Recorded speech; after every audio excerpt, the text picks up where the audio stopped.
today I'm going to introduce you to the D7000, which is the newest in our DSLR lineup. This sits above the D90 but slightly below the D300S, so really sits squarely in the core enthusiast sector. So D300S obviously borders on the semi-pro. This is really our core enthusiast type DSLR. In terms of the features, it's 16.2 megapixel CMOS sensor, ISO of 100 to 6400, extendable to 25,600, so extremely good low light performance for this kind of level camera. It's got 6 frames per second continuous shooting speed, so again for the budding enthusiast that's real good performance at that level of camera. It does feature full 1080p HD video capability.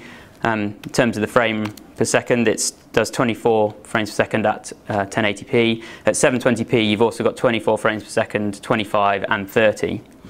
Maximum clip length in terms of the video is 20 minutes. And yeah, I mean, video we know is a growing area, but this primarily is obviously our enthusiast camera. Nikon is obviously the photography brand, but videography is becoming a much more important part of the direction we want to go.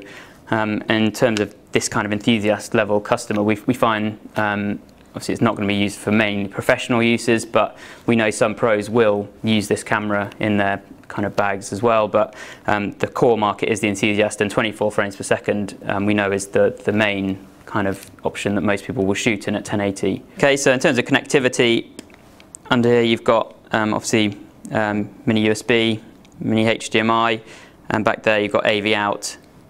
And then under here, additionally, you've got mic input. You do have some manual options on the audio, and there is obviously auto as well. And also you've got GPS connectivity, so things like the GP1 unit can be connected to this. So this camera is very robustly built. It features magnesium alloy top and back covers, as well as being very weighty and a good feel for a DSLR.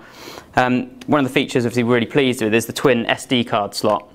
So on this camera, you obviously don't just have the single, you've got a double twin card slot, and obviously that gives you much more flexibility in terms of storage. So one example would be you could put videos onto one card, stills onto another. It can be just backup recording. You can actually copy from one to the other, or you can put raw photos on one, JPEGs on another, and with that you can actually store up to 20 minutes of video footage in one take. So that's a decent length of video recording for enthusiast type customer.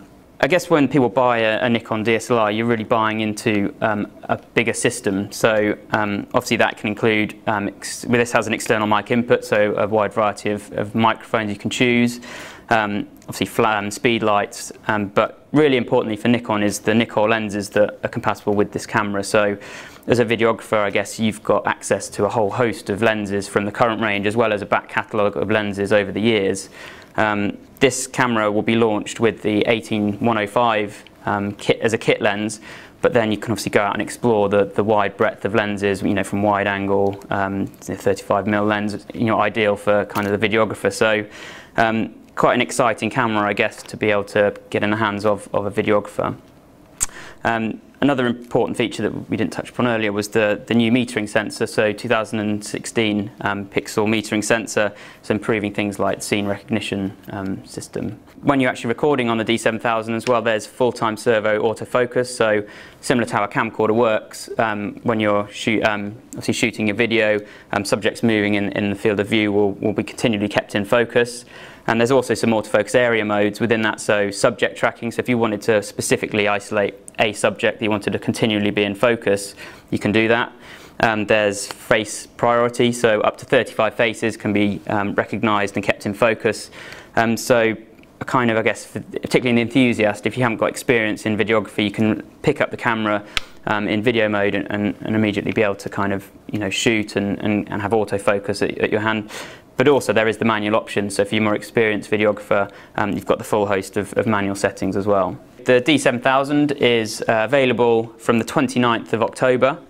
And in terms of pricing, you have kind of the body-only option, which is $109,999 RRP. And then there's the factory kit lens, which is the 18-105, which is our standard kind of good kit to have, which is $129,999. As we discussed earlier, there's a variety of lenses you can choose from, so you can select whichever lens you want to go with the body, and then the world's your oyster really in terms of videography.